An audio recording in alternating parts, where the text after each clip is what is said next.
Sir of course Ramesh Pandit sir, Veeresh Raja act ಮಾಡಿದ್ರು, ಮತ್ತು ನಮ್ಮ ಚಂದ್ರಮೋಹನ್, ನಮ್ಮ ತಮಿಳಿಯನ್ ಡ್ರೆಸ್ ಮ್ಯಾನ್ ಮಾಡೋದು ರಾಜ್ಕುಮಾರ್ ಮೀಸೆ ಕೃಷ್ಣ, ಈಗ ಸ್ವಲ್ಪ ಗಡ್ಡ ಕೃಷ್ಣ ಆಗಿದ್ದಾರೆ ಅವರು. ಬನ್ನಿ ಬನ್ನಿ ಸಾಕು.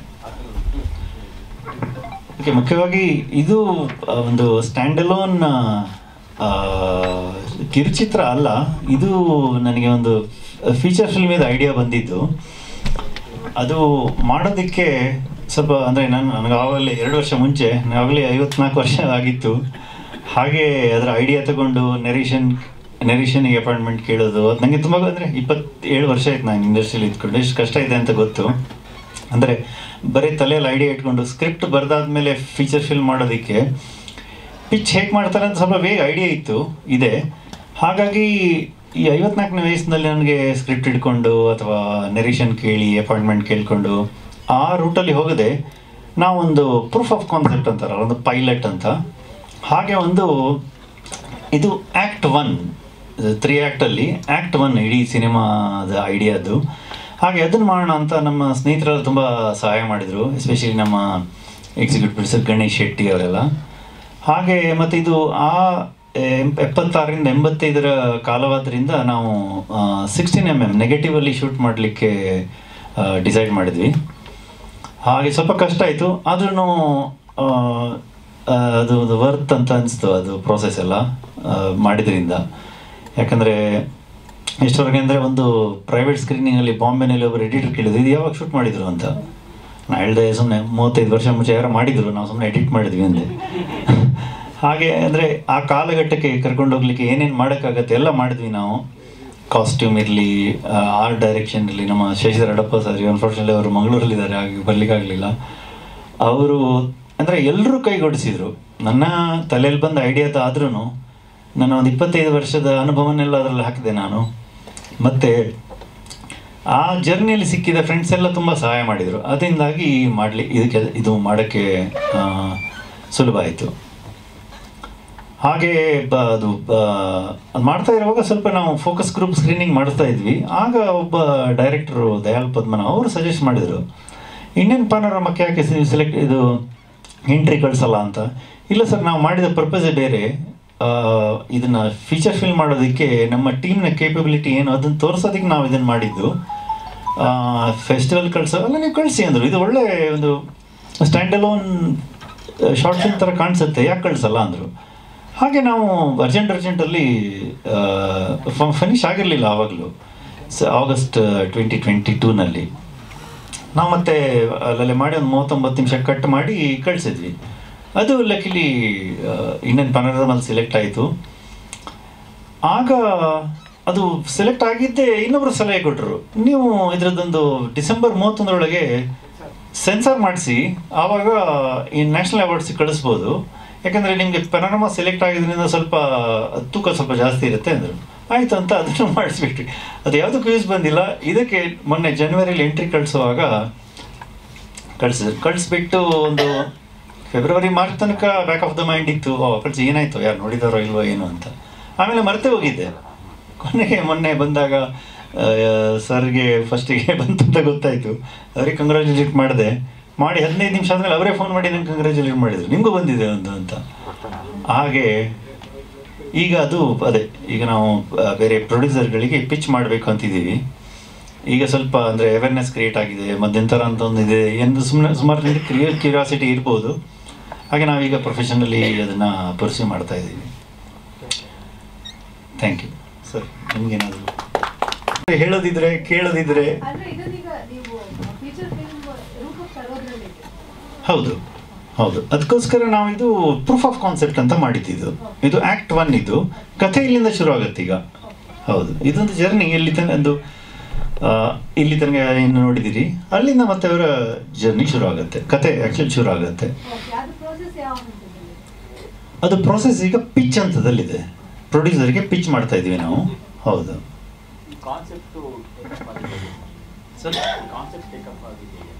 ಕಾನ್ಸೆಪ್ಟು ನಾನು 2020ನಲ್ಲಿ ಕೋವಿಡ್ ಟೈಮಲ್ಲಿ ಯಾರಿಗೂ ಕೆಲಸ ಇರಲಿಲ್ಲ, ನನಗೂ ಕೆಲಸ ಇರಲಿಲ್ಲ. ಹಾಗೆ ನಾನು ಟೈಮ್ ಪಾಸ್ಗೆ ನನ್ನ ಹತ್ರ ತುಂಬ ಪುಸ್ತಕಗಳಿದ್ದು ಓದ್ತಾ ಇದ್ದೆ. ಮತ್ತು ಯೂಟ್ಯೂಬ್ ಚಾನಲ್ಗಳಲ್ಲಿ ತುಂಬ ಈ ಹಳೆಯ ಕಲಾವಿದರನ್ನು ಟೆಕ್ನಿಷಿಯನ್ಸ್ಗಳನ್ನ ಇಂಟರ್ವ್ಯೂ ಮಾಡುವಂಥ ತುಂಬ ವೆಬ್ಸೈಟ್ಗಳಿದ್ದಾವೆ. ಕಲಾ ಮಾಧ್ಯಮ ಇರಲಿ, ಗೌರಿ ಶಕ್ಕಿ ಇರಲಿ, ಹಾಗೆ ಮಾಡ್ತಾ ಇದ್ದ ನನಗೆ ತುಂಬ ಇಂಟ್ರೆಸ್ಟ್ ಅನ್ನಿಸ್ತು. ಯಾಕಂದರೆ ಅವರು ಮಾತಾಡ್ತಿದ್ದಿದ್ದು ನಾನು ಬಾಲ್ಯದಲ್ಲಿ ನೋಡಿದ ಚಿತ್ರಗಳದ್ದೇ ಬಗ್ಗೆ ಮಾತಾಡ್ತಾ ಇದ್ರು ಅವರು. ನನಗೂ ಸ್ವಲ್ಪ ಕ್ಯೂರಿಯಾಸಿಟಿ ಚೆನ್ನಾಗಿತ್ತು. ಹಾಗೆ ಮಾಣಿಕ್ ಚಂದ್ ಅವ್ರದ್ದೊಂದು ಇಂಟರ್ವ್ಯೂ ಬರ್ತಾಯಿತ್ತು, ಗೌರಿ ಶಕ್ಕಿ ಅವರು ಮಾಡಿದ್ರು. ಆಗ ಗೌರಿ ಶಕ್ಕಿ ಅವರು ಅವ್ರನ್ನ ಕೇಳಿದರು, ಸರ್ ನಿಮಗೆ ಈ ಸಿನಿಮಾ ಹುಚ್ಚು ಎಲ್ಲಿಂದ ಶುರು ಆಯಿತು ಅಂತ. ಅವರು ಹೇಳಕ್ಕೆ ಶುರು ಮಾಡಿದ್ರು ಅವರ ಬಾಲ್ಯದ ವಿಷಯ. ನಾನು ಚಿಕ್ಕಮಗಳೂರಲ್ಲಿದ್ದೆ, ಅಲ್ಲೊಂದು ಗುರುನಾಥ ದೇಶದ ಒಂದೇ ಥಿಯೇಟ್ರ್ ಇತ್ತು. ಅಂದರೆ ಅವರು ಮಿಡ್-60s ವಿಷಯ ಮಾತಾಡ್ತಾ ಇದ್ದಾರೆ. ಅಲ್ಲಿ 50 ಪೈಸೆ ಟಿಕೆಟ್ ಇತ್ತು. ನಮ್ಮ ಹತ್ರ ಅವಾಗೆಲ್ಲ ಪಾಕೆಟ್ ಮನಿ ಕಾನ್ಸೆಪ್ಟ್ ಅಂತ ಇರಲಿಲ್ಲ. ನಾನು 25 ಪೈಸೆ, ನನ್ನ ಫ್ರೆಂಡ್ 25 ಪೈಸೆ ಖರ್ಚು ಮಾಡಿ 50 ಪೈಸೆ ಟಿಕೆಟ್ ತಗೊಂಡು ಇಂಟರ್ವಲ್ ತನಕ ಇಂಟರ್ವಲ್ ಆದ್ಮೇಲೆ ಇನ್ನೊಬ್ಬ ನೋಡ್ತಾ ಇದ್ವಿ. ಮತ್ತೆ ಎಕ್ಸ್ಚೇಂಜ್ ಮಾಡ್ಕೋತಾ ಇದ್ವಿ. ನಾನು ಹೇಳಿದೆ, ವಾಟ್ ಆನ್ ಐಡಿಯಾ. ಸೊ ಅಲ್ಲಿಂದ ನನಗೆ ಒಂದು ಯೋಚನೆ ಬಂತು, ಇದು ಐಡಿಯಾ ಬಿಡಬಾರ್ದು, ಇದು ಬಿಟ್ಟರೆ ನಾನು ಮತ್ತೆ ಮುಂದೆ ರಿಗ್ರೆಟ್ ಮಾಡ್ತೀನಿ, ಏನು ಮಾಡಿಲ್ಲ, ಐಡಿಯಾ ಸಿಕ್ತು ಮತ್ತು ಮಾಡಿಲ್ಲ ಅಂತ. ಅದಕ್ಕೆ ನಾನು ಅದನ್ನು ರಿಸರ್ಚ್ ಮಾಡೋಕ್ಕೆ ಶುರು ಮಾಡಿದೆ. ಈ ಹುಡುಗರು ಯಾರು, ಬ್ಯಾಕ್ ಸ್ಟೋರಿ ಏನು ಅವ್ರದ್ದು, ಇಲ್ಲಿವರೆಗೆ ಬರ್ತಾರೆ, ಹಾಗೆಲ್ಲ ಬರೆಯೋಕ್ಕೆ ಶುರು ಮಾಡಿದೆ. ಸೊ ಇಲ್ಲಿ ಬಂದು ತಲುಪಿದೆ ಅದು. ಹಾಂ,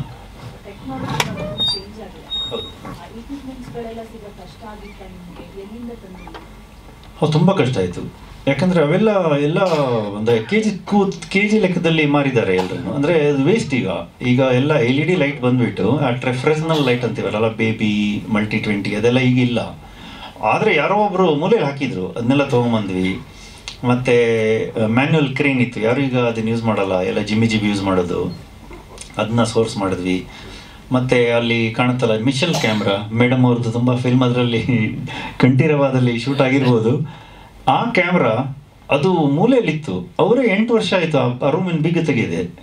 ಮತ್ತು ನಮಗೆ ನಮ್ಮ ಶಶಿಧರಡಪ್ಪ ಸರ್ಗೆ ಅಲ್ಲಿ ಅವರ ಶೆಡ್ ಅಲ್ಲೇ ಇತ್ತು ಮುಂಚೆ. ಹಾಗೆ ಕಾಂಟ್ಯಾಕ್ಟರ್ದಿಂದ ತುಂಬ ಕಷ್ಟ ಅಲ್ಲ, ಅದು 4 ವಿಸಿಟ್ ಮಾಡಬೇಕಾಗಿ ಬಂತು ಬೀಗದ ಕೈ ಸಿಕ್ಕಿ ಅಲ್ಲಿ ತಗೊಳ್ಳೋದಕ್ಕೆ. ಅದು ನಮಗೆ 2-3 ದಿನಕ್ಕೆ ಶೂಟಿಂಗ್ ಕೊಟ್ಟರು. ಆ ಥರ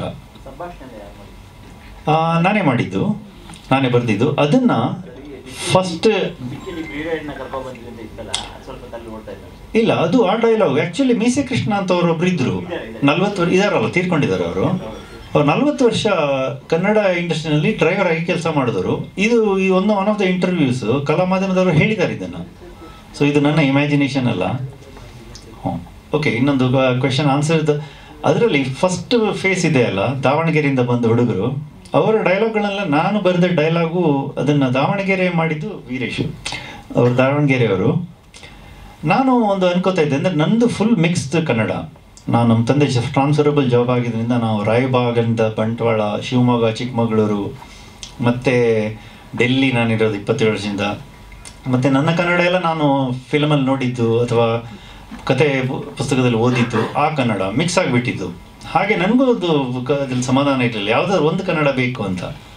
ಹಾಗೆ ವೀರೇಶ್ ಅವರನ್ನ ನಾನು ಮೀಟ್ ಮಾಡಿದಾಗ ಅವರಿಗೆ ಹೇಳಿ, ಯಾವ್ರನ್ನವ್ರು ನೀವು ಅಂತ. ದಾವಣಗೆರೆ. ಇದನ್ನು ಡೈಲಾಗ್ ಒಂದು ಪೇಜ್ ಮಾಡಿ ನೋಡಿ, ನಂಗೆ ತುಂಬ ಅದು ಇಂಪಾಗಿ ಕೇಳಿಸ್ತು ಆ ದಾವಣಗೆರೆ ಕನ್ನಡ. ಹಾಗೆ ಅವರಿಗೆ ನಾನು ಕೊಟ್ಟಿದ್ದನ್ನು ಕಂಪ್ಲೀಟ್ ದಾವಣಗೆರೆ ಮಾಡಿಬಿಡಿ ಅಂದೆ.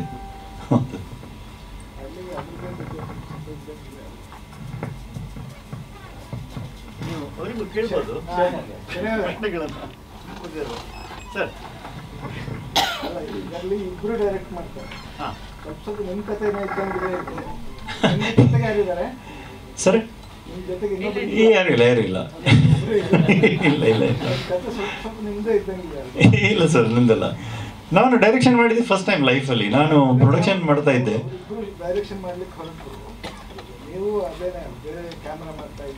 ಹೌದು, ನಾನು ಕ್ಯಾಮ್ರಾ ಮಾಡ್ತಾ ಇದ್ದೆ, ಮತ್ತೆ ಪ್ರೊಡಕ್ಷನ್ ಮಾಡ್ತಾ ಇದ್ದೆ. ಮತ್ತೆ ನನಗೆ ಯಾವತ್ತು ಡೈರೆಕ್ಟರ್ ಆಗಬೇಕು, ಫಿಲ್ಮ್ ಮಾಡಬೇಕಂತ ಏನೋ ಇದೇ ಇರಲಿಲ್ಲ. ನಾನು ಸುಮ್ಮನೆ ನನ್ನಷ್ಟಕ್ಕೆ ಪ್ರೊಡಕ್ಷನ್ ಮಾಡ್ಕೊಂಡಿದ್ದೆ. ಕೋವಿಡ್ ಬಂದಾದ್ಮೇಲೆ ಮತ್ತು ಇದು ಬರೆಯೋಕ್ಕೆ ಶುರು ಮಾಡುವಾಗಲೂ ನಾನು ಇದನ್ನೇನು ಡೈರೆಕ್ಟ್ ಮಾಡಬೇಕು ಅಂತೇನೂ ಇರಲಿಲ್ಲ. ಮತ್ತು ನಾನು 1 ವರ್ಷ ರಿಸರ್ಚ್ ಮಾಡಿದ ಮೇಲೆ ನಾನು ಎಣಿಸಿದೆ, ಈಗ ನನ್ನ ತಲೆಯಲ್ಲಿರೋದನ್ನು ಇನ್ನೊಬ್ಬ ಡೈರೆಕ್ಟರ್ ಎಂಬುವನ ತಲೆಗೆ ಹಾಕೋದಕ್ಕೆ ನಾನು ತುಂಬ ಕಷ್ಟ ಆಗ್ಬೋದು, ನಾನೇ ಮಾಡಿಬಿಡ್ತೀನಿ ಅಂತ. ಹಾಗೆ ರಿವ್ಯೂ ಅಥವಾ ಏನು ಬರೆಯುವಾಗ ಪ್ಲಾಟ್ ಪಾಯಿಂಟ್ಸ್ ದಯವಿಟ್ಟು ಮೆನ್ಷನ್ ಮಾಡಬೇಡಿ, ಯಾಕಂದರೆ ಇದು ಇನ್ನೂ ಮುಂದೆ ಹೋಗ್ಲಿಕ್ಕಿದೆ ಕತೆ. ಹಾಗಾಗಿ ಅದು ರಿವೀಲ್ ಆದರೆ ಅಂತ, ಹೀಗೊಂದು ಸಿನ್ಸಿಯರ್ ರಿಕ್ವೆಸ್ಟ್.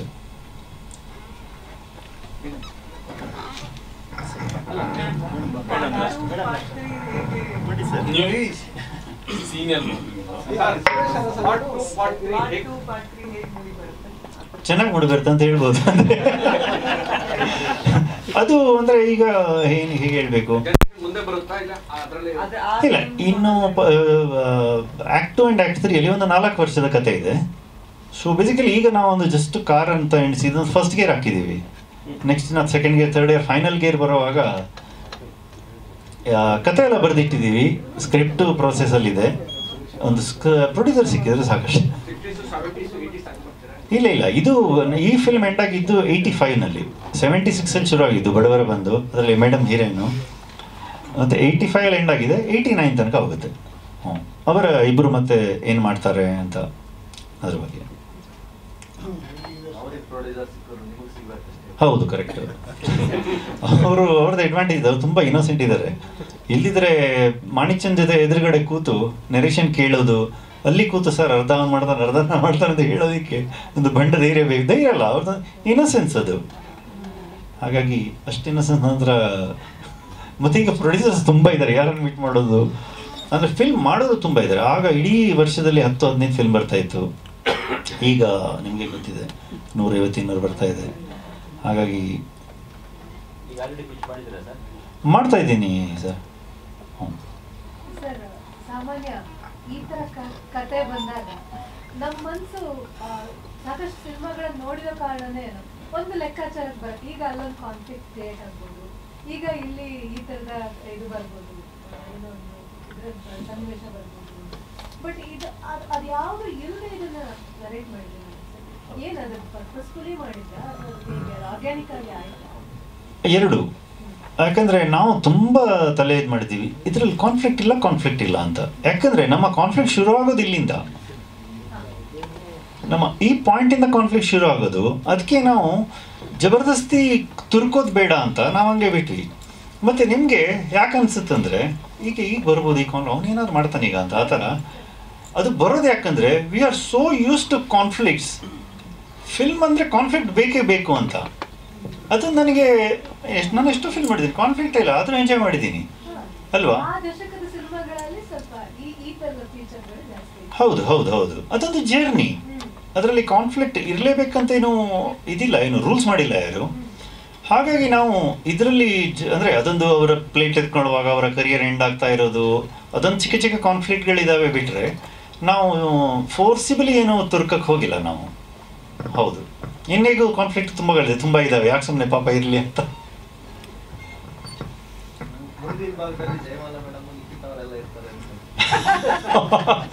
ಅವ್ರ ಪಾಪ ಹುಟ್ಲೇ ಇಲ್ಲ ಪಾಪ 89ನಲ್ಲಿ. ಖಂಡಿತ ಈಗ ಇಲ್ಲ, ಇದರೆಲ್ಲ ಹಾಕ್ಬೋದು. ಇದಂದ್ರೆ ಈಗ ಇದು ನಾವು ರೀಶೂಟ್ ಮಾಡ್ಬೇಕೀಗ. ಇದು ನಾವು ಜಸ್ಟ್ ಒಂದು ಪೈಲಟ್ ಆಗಿ ತೋರಿಸಿದ್ದು. ಇದು ನಾವು ಅಂದರೆ ಈಗ ಬರೀ ನಾವೊಂದು ಸ್ಟ್ಯಾಂಡ್ ಅಲೋನ್ ಥರ ಮಾಡಿದ್ದೀವಿ. ಅದು ಮತ್ತೆ ಲಿಂಕ್ ಆದಾಗ ಆ್ಯಕ್ಟ್ 2 ಆ್ಯಕ್ಟ್ 3ಗೆ ನಾವು ಇದನ್ನು ರೀಶೂಟ್ ಮಾಡಬೇಕಾಗುತ್ತೆ. ಓಕೆ, ನಿಮ್ಗೆ ಎಷ್ಟು ಜನರಿಗೆ ಗೊತ್ತಿರೋ ಅಂತ ಗೊತ್ತಿಲ್ಲ, ಇದನ್ನು ನಾವು ನೆಗೆಟಿವಲ್ಲಿ ಶೂಟ್ ಮಾಡಿದ್ವಿ. ಹೌದು, 16mm ಅಲ್ಲಿ ಶೂಟ್ ಮಾಡಿದ್ವಿ. ಸೆಲ್ಯುಲಾಯ್ಡಲ್ಲಿ ಮಾಡಬೇಕಂತ ಆಸೆ ಇದೆ ಸರ್. ಆದರೆ ಅದೇ ಅಂದರೆ ಅದು ಫೈನಲಿ ಪ್ರೊಡ್ಯೂಸರ್ಗಳ ಜೊತೆ ಕೂತಾಗ ಎಪ್ಪತ್ತರ ದಶಕದ ಏನಾದರೂ ಮಾಡೋದೇ ಸರ್. ಈಗ ಆಗಿನ ಕಲಾವಿದರೆಲ್ಲ ಅದೇ ಇದಕ್ಕೆ ತಗೋಬೇಕಾದ್ರೆ ನೀವು ಮತ್ತೆ ಆರ್ಟಿಫಿಷಿಯಲ್ ಇಂಟೆಲಿಜೆನ್ಸ್ ಅಥವಾ ಈ ಹೊಸ ತಂತ್ರಜ್ಞಾನನೆಲ್ಲ ಬಳಸಬೇಕಾಗುತ್ತೆ. ಹೌದು ಸರ್, ಹೌದು. ಆಗ ಸೆಲ್ಯುಲಾಯ್ಡ್ ಬಳಸಲಿಕ್ಕೆ ಎಷ್ಟು ಇಲ್ಲ, ಸೆಲ್ಯುಲಾಯ್ಡ್ ಬಳಸಿಯೂ ಮಾಡ್ಬೋದು ಸರ್. ಹಾಗೆ ಸರ್, ಹೌದು. ಈಗ ನೆಕ್ಸ್ಟ್ ಸ್ಟೇಜಲ್ಲಿ ಅವ್ರು ಬಂದಾಗ ಹೌದು 140 ನಿಮಿಷ ಅಂದರೆ 2 ಗಂಟೆ 20 ನಿಮಿಷ ಅಂತ ಪ್ಲ್ಯಾನ್ ಇದೆ. ಹೌದು, ಜುಲು ಭಾಷೆಯಲ್ಲಿ ನಾವು ಥರದೇ ಒಂದು ಪ್ರಯೋಗ ಆಗಿದೆ. ಜುಲು ಭಾಷೆ ರೈಡ್ ಅಂತ ಒಂದು ಕಿರುಚಿತ್ರ ಮಾಡಿದ್ರು ಮೊದಲು, ಆಮೇಲೆ ಅದೇ ಫೀಚರ್ ಫಿಲ್ಮ್ ಮಾಡಿದ್ರು. ನಮ್ಮ ಇದು ಜಯಶ್ರೀಯವರೆಲ್ಲ ಆ್ಯಕ್ಟ್ ಮಾಡಿದ್ರು. ಓಕೆ. ಜಯಶ್ರೀಯವರೆಲ್ಲ ಆ್ಯಕ್ಟ್ ಮಾಡಿದ್ರು. ಹೌದು ಸರ್, ಈ ಥರ ಎಕ್ಸ್ಪೆರಿಮೆಂಟ್ ತುಂಬ ಆಗಿದೆ. ವಿಪ್ಲಾಶ್ ಅಂತ ಒಂದು ಹಾಲಿವುಡ್ ಫಿಲ್ಮ್ ಇದೆ ಅಲ್ಲ, ಅವನು ಕೂಡ ಡೈರೆಕ್ಟರ್ ಫಸ್ಟಿಗೆ ಒಂದು 15 ನಿಮಿಷದ ಮಾಡಿ ಅದನ್ನು ಮತ್ತೆ ಪ್ರೊಡ್ಯೂಸರಿಗೆ ಪಿಚ್ ಮಾಡಿ ಆಮೇಲೆ ಅವ್ರಿಗೆ ಇಷ್ಟ ಆಗಿ ಮಾಡಿದ್ರು ವಿಪ್ಲಾಶ್. ಹೌದು, ಡ್ರಮ್ಮರ್ ಇದೆ. ಸರ್ ನಿಮ್ಮ ಕಾನ್ಸೆಪ್ಟ್ ಏನಿದೆ ಗೊತ್ತಿಲ್ಲ. ಆದರೆ 70s ಅಂತಂದಾಗ ರಾಜ್ಕುಮಾರ್, ವಿಷ್ಣುವರ್ಧನ್ ಹೊಸ ತಂತ್ರಜ್ಞಾನ ಬಳಸ್ಕೊಂಡು ಬರಲೇಬೇಕು ಸರ್. ಹೌದೌದು, ಖಂಡಿತ. ಯಾಕಂದರೆ ಈಗ ಇವರು 85ರಲ್ಲಿ ಇದ್ದಾರೆ. ಆಗ ಆಗ್ತಿದ್ದಿದ್ದೇ ಒಂದು 10-15-20 ಸಿನಿಮಾ. ಮತ್ತು ಸ್ವಲ್ಪ ಜಾಸ್ತಿ ಇರ್ಬೋದು. ಆದರೆ ಇವರು ಅಂಥ ದಿಗ್ಗಜರನ್ನು ಮೀಟ್ ಮಾಡದೇ ಇರೋದಕ್ಕೆ ಸಾಧ್ಯನೇ ಇಲ್ಲ. ಸೊ ಹಾಗಾಗಿ ಅದನ್ನು ಅವ್ರನ್ನ ಹಾಕ್ಲೇಬೇಕಾಗುತ್ತೆ. ಅದನ್ನು ನಾವು ವರ್ಕೌಟ್ ಮಾಡ್ತಾ ಇದ್ದೀವಿ. ಹೇಗೆ ಹೌದೌದು, ಅದಕ್ಕೆ ಸ್ವಲ್ಪ ವೆಚ್ಚ ಜಾಸ್ತಿ ಆಗುವ ಸಾಧ್ಯತೆ ಇದೆ. ಹೌದೌದು ಹೌದೌದು ಹೌದೌದು ಖಂಡಿತ. ಹೌದು ಸರ್, ಕರೆಕ್ಟಾಗಿ ಹೇಳಿದ್ದೀವಿ ನೀವು. 11 ದಿನ ನಾವು 21 ಕ್ಯಾನ್ ಯೂಸ್ ಮಾಡಿದ್ದೀವಿ. ಅಂದರೆ ಒಟ್ಟೊಂದು 8,000 ಫೀಟ್ 8,000 ಫೀಟು. ಅದರಲ್ಲಿ 16 mm ಅಲ್ಲಿ. ಹಾಂ ಹಾಂ, ಯಾವ ಸರ್ 400 ಅಡಿ. ಅದರಲ್ಲಿ ಒಂದು 10.5 ನಿಮಿಷ ತೆಗಿಬೋದು.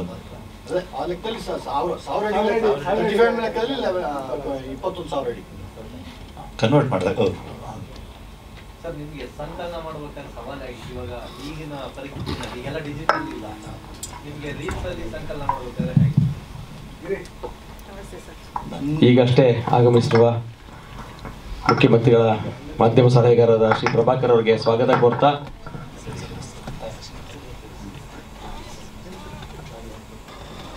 ಪ್ರಭಾಕರ್ ಸರ್ ಆಸೀನರಾಗಿ ಪ್ಲೀಸ್.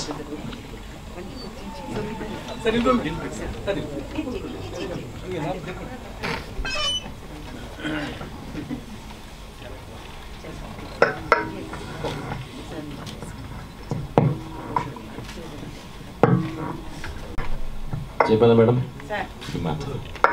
ಸರ್ ನಮಸ್ತೆ.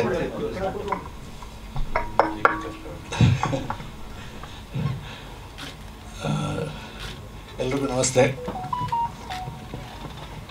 ನನ್ನ 49 ವರ್ಷದ ಜರ್ನಿಯಲ್ಲಿ ಮಾಧ್ಯಮದವರ ಪ್ರೋತ್ಸಾಹ ಮತ್ತು ಅವರು ಕೊಟ್ಟಂಥ ಎಚ್ಚರಿಕೆಗಳು ಮತ್ತು ಶಬಾಷ್ಗಿರಿಗಳು ಬೆನ್ನು ತಟ್ಟಿ ಚಪ್ಪರಿಸಿತ್ತು.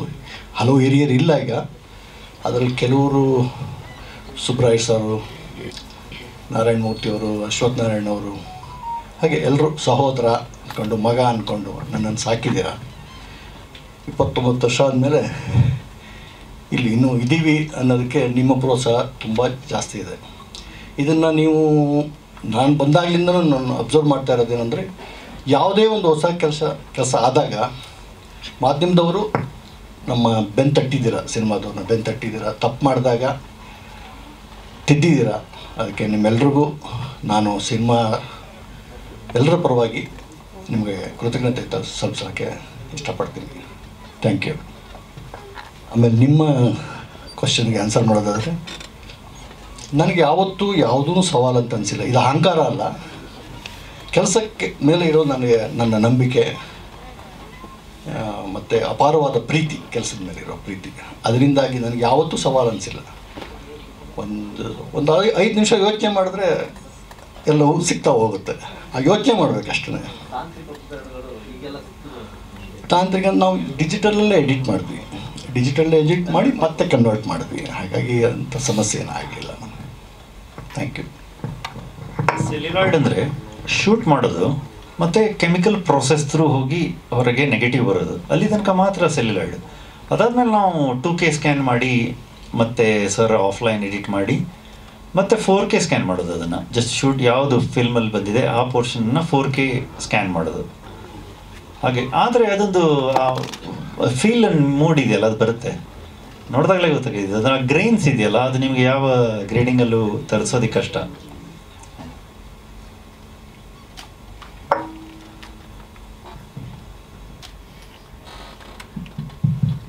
ರಮೇಶ್ ಸರ್, ಬಾಕಿ ಎಲ್ಲ ಎರಡು ಮಾತಾಡ್ತು ಅಂದರೆ ಜಯಮಾಲ ಮೇಡಮು, ಪ್ರಭಾಕರ್ ಸರ್ ಮಾತಾಡಿ. ಎಲ್ರಿಗೂ ನಮಸ್ಕಾರ.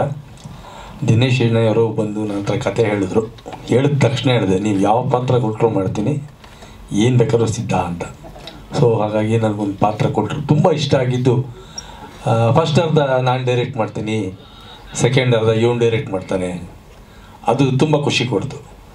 ಆಮೇಲೆ ನನಗೆ ಹೇಳಿದ್ರು ಅದಕ್ಕೆ ಮೂಲ ನೀವೇನೇ ಥಿಯೇಟ್ರ್ ಗೇಟ್ ಕೀಪರಲ್ಲಿ ನೀವೇ ಹೇಳ್ತೀರ ಫಸ್ಟ್ ಸಿನಿಮಾ ಅರ್ಧ ನೀನು ನೋಡು ಫಸ್ಟ್ ಸೆಕೆಂಡ್ ಹಾಫ್ ಅವ್ರು ನೋಡಲಿ ಅವ್ರಿಗೆ ತುಂಬ ಇಷ್ಟ ಆಯಿತು. ಈಗ ದಿನೇಶ್ ಶೆಣೆಯವರು ಮಾತಾಡ್ತಾ ನನಗೊಂದು ಮಾತು ನೆನಪಿಗೆ ಬಂತು. ಹಿಂದೆ ಯಾವುದಾದ್ರೂ ಹಿಸ್ಟ್ರಿನಲ್ಲಿ ಮಾತಾಡುವಾಗ before Christ after the death of Christ ಅಂತ ಮಾತಾಡ್ಕೊತಿದ್ವಿ. ಈಗ ಬಿಫೋರ್ ಕರೋನಾ ಆಫ್ಟರ್ ಕರೋನಾ ಅಂತ ಆಗ್ಬಿಟ್ಟಿದೆ ಸದಾಶಿವ ಶೆಣೆಯವರ ಮಾತಿನ ಪ್ರಕಾರ. ತುಂಬ ಸಿನಿಮಾ ತುಂಬ ಖುಷಿ ಕೊಡ್ತೀವಿ ಕೆಲಸ ಮಾಡಿದ್ವಿ ಜೊತೆಯಲ್ಲಿ.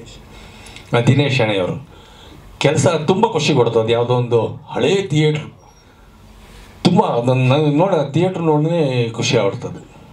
ಅದು ಎಲ್ಲಿ ಹುಡುಕಿದ್ರು ಅಂತ ಗೊತ್ತಾಗಿಲ್ಲ ನನಗೆ ಕೆಲಸ ಮಾಡಿದ್ದು. ಆಮೇಲೆ ಸೆಟ್ ವರ್ಕು ನಮ್ಮ ಶಶಿಧರ ಅಳಪ, ಕಾಸ್ಟ್ಯೂಮ್ಸು, ರಾಮಕೃಷ್ಣ ಬೆಳ್ತೂರು ಎಲ್ಲ ಪರಿಚಯ ಇದ್ದರು. ಈ ಸಾರ್ ಜೊತೆ ಇದೆ ಮೊದಲನೇ ಸಿನಿಮಾ, ಕ್ಯಾಮ್ರಾಮೆನ್ ಜೊತೆನೂ ಮೊದಲನೇ ಸಿನಿಮಾ. ಬಟ್ ಕೆಲಸ ಅಂತ ನನಗೆ ತುಂಬ ತೃಪ್ತಿ ಕೊಟ್ಟಿದೆ.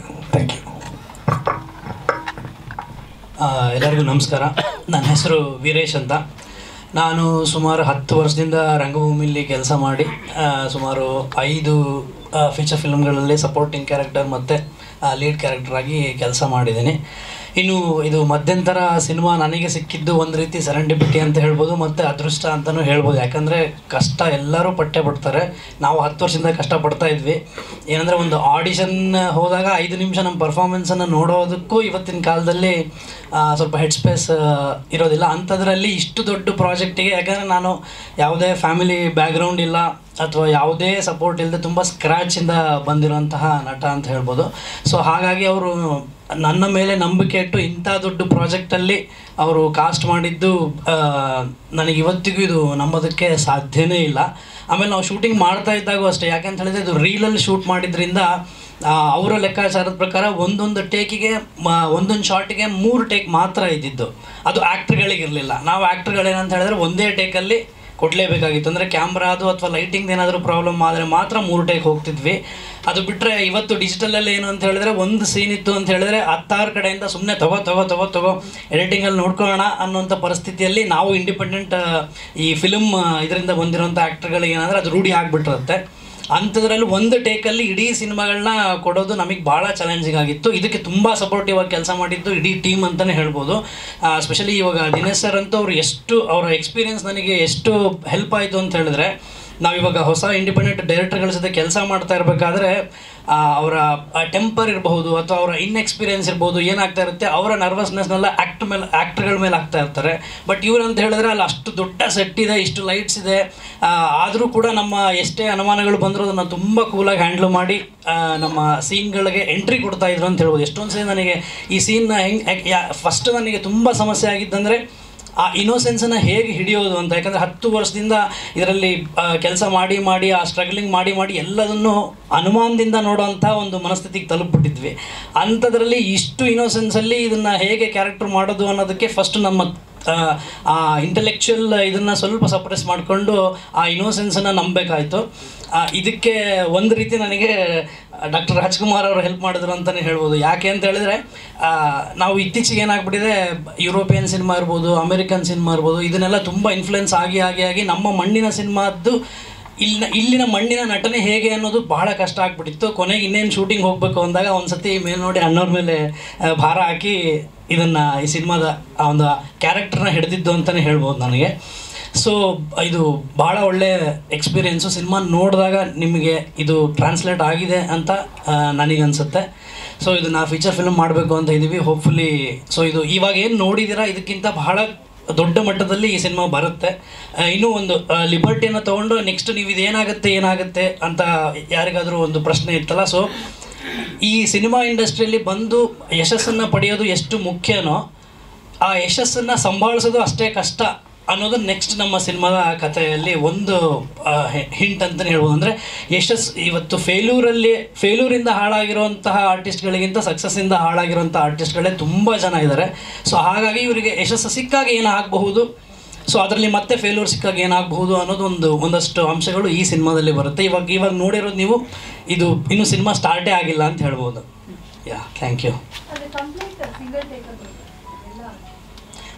ಅಂದರೆ ಪ್ರತಿ ಶಾರ್ಟ್ಗೂ ನಮಗೆ ಹೆಚ್ಚು ಟೇಕ್ಸ್ಗಳು ಇರ್ತಾ ಇರಲಿಲ್ಲ. ಯಾಕಂದರೆ ರೀಲ್ ಹೆಚ್ಚು ನಮಗೆ ಬಜೆಟ್ ಪ್ರಾಬ್ಲಮ್ ಆಗಿದ್ದರಿಂದ ಸೊ ನಮ್ಮ ಆ್ಯಕ್ಟರ್ಗಳ ಕಡೆಯಿಂದ ಏನೂ ಪ್ರಾಬ್ಲಮ್ ಆಗೋ ರೀತಿ ಇರಲಿಲ್ಲ. ಯಾಕಂದರೆ ನಾವು ಒಂದು ತಿಂಗಳಿಂದ ವರ್ಕ್ಶಾಪ್ ಮಾಡಿಸಿದ್ರು ಸರ್, ತುಂಬ ಪ್ರಿಪೇರ್ ಆಗಿದ್ವಿ. ಆ ಕ್ಯಾರೆಕ್ಟರ್ ಅಂದರೆ ಆ ಪ್ರಪಂಚ ಒಂದು ಕ್ರಿಯೇಟ್ ಮಾಡಿದ್ರಿಂದ ಏನಾಗ್ತಾ ಇತ್ತು, ನಮಗೆ ಆ ಸೆಟ್ ಒಳಗಡೆ ಹೋದ ಕೂಡಲೇ ನಮಗೆ ಅದರದ್ದೊಂದು ಆ ಒಂದು ಮೂಡ್ ಬರ್ತಾಯಿತ್ತು. ಅಂದರೆ ಆ ಲೈಟ್ಗಳಿರ್ಬೋದು, ಆ ಕ್ಯಾಮ್ರಾ ಇರಬಹುದು. ಸೊ ಓವರಾಲ್ ಆ್ಯಂಬಿಯನ್ಸ್ನ ಆ ರೀತಿ ಕ್ರಿಯೇಟ್ ಮಾಡಿದ್ರು. ಇನ್ಫ್ಯಾಕ್ಟ್ ಅವರು ಸ್ಕ್ರೀನ್ ಪ್ಲೇ ಬರೆದು ನನಗೆ ತೋರಿಸಿದಾಗ ನಾನು ಅಂದ್ಕೊಂಡಿದ್ರೆ ಏನು ಹುಚ್ಚಿಡ್ತಿದ್ದಾನ, ಶಾರ್ಟ್ ಫಿಲಮ್ ಈ ಬಜೆಟಲ್ಲಿ ಹಿಂಗೆ ಮಾಡೋಕ್ಕೆ ಸಾಧ್ಯನೇ ಇಲ್ಲ. ಯಾಕಂದರೆ ನಮ್ಮ ಎಕ್ಸ್ಪೀರಿಯನ್ಸಲ್ಲಿ ಏನಾಗುತ್ತೆ, ಇಂಡಿಪೆಂಡೆಂಟ್ ಡೈರೆಕ್ಟರ್ಗಳು ತುಂಬ ಇಲ್ಯೂಷನಲ್ಲಿ ಕತೆಗಳನ್ನ ಬರೆದು ಬರ್ತಾರೆ. ಅದನ್ನು ಶೂಟ್ ಮಾಡೋಕ್ಕಾಗಲ್ಲ, ಯಾಕಂದರೆ ಮಾರ್ಕೆಟಲ್ಲಿ ಶೂಟ್ ಮಾಡ್ತೀವಿ ಅಂತೆಲ್ಲ ಬರೆದು ಬಿಟ್ಟಿರ್ತಾರೆ. ಮಾರ್ಕೆಟಿಗೆ ಹೋದಾಗ ಗೊತ್ತಾಗುತ್ತೆ ಶೂಟ್ ಮಾಡೋಕ್ಕಾಗಲ್ಲ ಅಂತ. ಅಂಥದ್ರಲ್ಲಿ ಇವರು ಅಂಬರೀಷ್ ಅವ್ರು ಬರ್ತಾರೆ, ಅಣ್ಣವ್ರು ಬರ್ತಾರೆ, ಅವ್ರ ಪಕ್ಕ ನೀವು ನಿಂತಿರ್ತೀರ, ಇದು ಹೇಗೆ ಸಾಧ್ಯ ಅಂತ ಎಲ್ಲ ಅನಿಸ್ಬಿಟ್ಟಿತ್ತು. ಬಟ್ ಅಲ್ಲಿ ಹೋದಾಗ ಆ ಕಾಸ್ಟ್ಯೂಮ್ಸಿಂದ ಹಿಡಿದು ಎಲ್ಲ ನಮ್ಮನ್ನು ಹೇಗೆ ಮಾಡ್ತು ಅಂದರೆ, ಅಲ್ಲಿ ಹೋದರೆ ಮಾತ್ರ ನನಗೆ ಹಾಗೆ ಮಾಡೋದಕ್ಕೆ ಸಾಧ್ಯ ಆಯಿತು. ಅದರಿಂದ ಹೊರಗೆ ಬಂದಾಗ ಮತ್ತೆ ನನಗೆ ಅವರು ಭಾಳ ಅಪರಿಚಿತರೇ ಆ ಕ್ಯಾರೆಕ್ಟರ್ಗಳು. ಸೊ ಇದು ಆ ಪ್ರಪಂಚದಿಂದ ಇದೆಲ್ಲ ಸಾಧ್ಯ ಆಯಿತು ಅಂತ ಅನ್ಸುತ್ತೆ. ಇವನ್ ಒನ್ ಟೇಕ್ ಇರ್ಬೋದು, ಎನಿಥಿಂಗ್. ಅದನ್ನು ಸ್ವಲ್ಪ ಅನುಮಾನದಿಂದ ನೋಡಿದ್ರೂ ಈ ಸಿನಿಮಾ ಮಾಡೋಕ್ಕಾಗ್ತಾ ಇರಲಿಲ್ಲ. Thank you. Hello, I'm myself Chandra Mohan. Dinesh and myself were working together in Delhi past 20 years, and I just came to Bangalore and he was just making some film, this Madhyantara. He said there is one small role there, just act with that, the Tamilian character. I was really excited to just see through that, and then it was a great film. Madhyantara is a very fantastic film which I just saw that. And we grew up with all the film industry. My father is an actor, R.M. Somasundaram, Chennai, but I can't speak Kannada fluently. That's why I'm talking to you in English. Please don't mind it. Thank you very much. ನಮಸ್ಕಾರ, ನನ್ನ ಹೆಸರು ರಾಜ್ಕುಮಾರ್ ಅಂತ. ಸುಮಾರು ಒಂದು 14 ವರ್ಷದಿಂದ ಶನೈ ಸಾರು ಶಶಿಧರಡಪ್ಪ ಅವ್ರ ಜೊತೆ ನಾನು ಟ್ಯಾಬ್ಲೋ ಮಾಡೋಕ್ಕೆ ಡೆಲ್ಲಿಗೆ ಹೋಗ್ತಿದ್ದೆ. ಅವಾಗ ಪ್ರತಿ ವರ್ಷ ಅವ್ರು ಸಿಗ್ತಿದ್ರು. ಅವ್ರು ಹೇಳಿದ್ರು, ಕೋವಿಡ್ ಟೈಮಲ್ಲಿ ನನಗೆ ಶಶಿ ಹೇಳಿದ್ರು, ಶನೈ ಅವ್ರಿಗೆ ಒಂದೆರಡು ಪುಸ್ತಕ ಕೊಡಬೇಕು ಕಣ, ಬಂದು ಆಫೀಸಲ್ಲಿ ಪಿಕಪ್ ಮಾಡ್ಕೊಂಡು ಏರ್ಪೋರ್ಟ್ಗೆ ಹೋಗೋ ಅಂದರು. ನಾನು ಆರಾಮಾಗಿ ಆಫೀಸ್ಗೆ ಹೋದೆ. ಶನೈ ಸರ್ ಫೋನ್ ಮಾಡಿದ್ರು, ರಾಜ್ಕುಮಾರ್ ನಿಮ್ಮ ಹತ್ರ ಬ್ಯಾಗೇಜ್ ಎಷ್ಟಿದೆ ಅಂದರು. ಸರ್ ನಂದೊಂದು 10 ಕಿಲೋ ಇದೆ ಸರ್ ಅಂದೆ. ಯಾಕಂದ್ರೆ 1 ತಿಂಗಳು ಇರಬೇಕಂತ 10 ಕಿಲೋ ಇದೆ ಸರ್ ಅಂದೆ. ಹಂಗಾರೆ ಅದನ್ನು ಬ್ಯಾಗೇಜ್ಗೆ ಹಾಕ್ಬಿಡಿ, ಪುಸ್ತಕ ಅದು ಸ್ವಲ್ಪ ವೆಯ್ಟ್ ಇರುತ್ತೆ ನೋಡ್ಕೊಳ್ಳಿ ಅಂತ. ಸುಮಾರು 7.5 kg ಇತ್ತು ಪುಸ್ತಕ. ಅದು 2 ಪುಸ್ತಕ. ಅದು ಅದೇ ಇದು ಮಾಡುವಾಗ, ಇದನ್ನು ರಿಸರ್ಚ್ ಮಾಡುವಾಗಲ್ಲ, ಅದನ್ನು ನಾನು ಕ್ಯಾಬಿನ್ ಒಳಗಡೆ ತೊಗೊಂಡೋಗ್ಬೇಕಿತ್ತು. ಅವ್ರು ಹೇಳಿದ್ರು, ಅದನ್ನು ಕ್ಯಾಬಿನ್ ಒಳಗಡೆ ತೊಗೊಂಡೋಗಿ ದಯವಿಟ್ಟು ಲಗೇಜ್ಗೆ ಹಾಕ್ಬಿಡಿ, ಅದನ್ನು ಭಾಳ ಸೇಫ್ಟಿ ಆಗಿರಬೇಕು ಅಂತ. ಆ ಒಂದು 3 hours ಟ್ರಾವೆಲಿಂಗ್ ಸುಮ್ಮನೆ ಅದನ್ನು ಒಂದಷ್ಟು ಫೋಟೋಸ್ ಎಲ್ಲ ತಿರುಗಿಸಾಕಿದ್ದೆ. ಅದು ತೊಗೊಂಡೋಗಿ ಅವ್ರಿಗೆ ತಲುಪಿಸುವಾಗ ನನಗೆ ಹೇಳಿದರು, ಬಟ್ ಕ್ಯಾರೆಕ್ಟ್ರ್ ಹೇಳಿರಲಿಲ್ಲ. ಕ್ಯಾರೆಕ್ಟ್ರ್ ಅನ್ಫಾರ್ಚುನೇಟಾಗಿ ನನಗೆ ಕೊಟ್ಟಿದ್ರು, ಗೊತ್ತಿಲ್ಲ ಅಂತ. Thank you. Thank you. Nikhita ಅವರು ಒಂದು 2 ಮಾತಾಡ. ಎಲ್ಲರಿಗೂ ನಮಸ್ಕಾರ. ನಾನು ತುಂಬಾ ಚಿಕ್ಕ ಹುಡುಗಿ, ಬಿಕಾಸ್ ಎಲ್ಲರೂ ಸೀನಿಯರ್ ಇದ್ದೀರಾ ಇಲ್ಲಿ. ಮಧ್ಯಂತರ ಅಂತ ಸಿನಿಮಾ ನನಗೆ ಇಷ್ಟು ಬೇಗ ಮುಗ್ದೋಯ್ತಾ, ಇನ್ನೂ ಬೇಕಿತ್ತು ಅನ್ನೋ ಒಂದು ಅರ್ಜ್ ಕ್ರಿಯೇಟ್ ಮಾಡಿದೆ. ಇಲ್ಲಿರೋ ಆಡಿಯನ್ಸ್ಗೂ ಅದೇ, ದಟ್ಸ್ ದ ಮೇನ್ ಥಿಂಗ್. ಯಾಕಂದರೆ ಆಡಿಯನ್ಸ್ ನಾವಿವಾಗ ಎಷ್ಟೊಂದು ಸೀರೀಸ್ ನೋಡ್ತೀವಿ, ಮೊಬೈಲಲ್ಲಾಗಲಿ ಎಷ್ಟೊಂದು ಕಂಟೆಂಟ್ಸ್ ನೋಡ್ತೀವಿ, ಫಾಸ್ಟ್ ಫಾರ್ವರ್ಡಲ್ಲಿ ನೋಡ್ಬಿಡ್ತೀವಿ, ಓಕೆ ನೆಕ್ಸ್ಟ್ ಇದು ಅಂತ ಪ್ರೆಡಿಕ್ಟ್ ಮಾಡ್ತಾ. ಬಟ್ ದಿಸ್ ಮೂವಿ, ಇದನ್ನ ಶಾರ್ಟ್ ಫಿಲ್ಮ್ ಅಂತ ದಯವಿಟ್ಟು ನನಗೆ ಕರೆಯೋಕ್ಕೆ ಇಷ್ಟ ಇಲ್ಲ, ಬಿಕಾಸ್ ಆ ಒಂದು ಕಂಟೆಂಟ್ ಇದೆ ಈ ಸಿನಿಮಾದಲ್ಲಿ. ಅದು ಇನ್ನೂ ಬೇಕಿತ್ತು, ಇನ್ನೂ ನೋಡಬೇಕಿತ್ತು, ಇನ್ನೂ ಜಾಸ್ತಿ ಬೇಕು ಅನ್ನೋ ಕಾನ್ಸೆಪ್ಟ್ ನಮಗೆ ಅವರು ಕ್ರಿಯೇಟ್ ಮಾಡಿದ್ದಾರೆ. ಆ್ಯಂಡ್ ಅದರಲ್ಲಿ ಅವರು ಆಲ್ರೆಡಿ ಗೆದ್ಬಿಟ್ಟಿದ್ದಾರೆ. ಇನ್ನು ಅವಾರ್ಡ್ ಬಗ್ಗೆ ಮಾತಾಡಬೇಕಂದ್ರೆ they really deserve it. Because ಈ ಥರ ಒಂದು ಕಾನ್ಸೆಪ್ಟ್ ಎಷ್ಟೊಂದು ಜನಕ್ಕೆ ಗೊತ್ತಿರೋದಿಲ್ಲ, ಇದ್ರೂ ಅದನ್ನು ಎಕ್ಸಿಕ್ಯೂಟ್ ಮಾಡೋದು ತುಂಬ ಕಷ್ಟ ಆಗುತ್ತೆ. ಬಿಕಾಸ್ ಅವ್ರು ಹೇಳ್ದಂಗೆ ಇದರಲ್ಲಿ ಎಷ್ಟೊಂದು ಸ್ಟ್ರಗಲ್ಸ್ ಇದೆ. ಅವ್ರು ಹೇಳಿದ್ರು 16mm ಕ್ಯಾಮ್ರಾ ಆಗಲಿ, ಅಥವಾ ಆ ಎಕ್ವಿಪ್ಮೆಂಟ್ಸ್ ಆಗಲಿ, ಮತ್ತು ಕಾಸ್ಟ್ಯೂಮ್ಸ್ ಆಗಲಿ, ಈ ಥರ ಒಂದು ಕಂಟೆಂಟ್ನ ಆನ್ ಸ್ಕ್ರೀನ್ ಅವರು ಕ್ರಿಯೇಟ್ ಮಾಡಿದ್ದಾರೆ. ಇದರಲ್ಲಿ ತುಂಬ ಸ್ಟ್ರಗಲ್ ಇದೆ, ಆ್ಯಂಡ್ ಆಲ್ಸೋ ಅದನ್ನು ಪರ್ಫೆಕ್ಟಾಗಿ ಎಕ್ಸಿಕ್ಯೂಟ್ ಮಾಡಿದ್ದಾರೆ. Congratulations the entire team. You have already succeeded. ನಿಮ್ಮ ನೆಕ್ಸ್ಟ್ ಫೀಚರ್ ಫಿಲ್ಮ್ಗೆ very all the best. And yes, ಇದೇ ಥರ ಕಂಟೆಂಟ್ಸ್ ಬರಲಿ ನಮ್ಮ ಕನ್ನಡದಲ್ಲಿ ಅಂತ ನಾನು ಕೇಳ್ಕೊಳ್ತೀನಿ. Thank you. Thank you madam.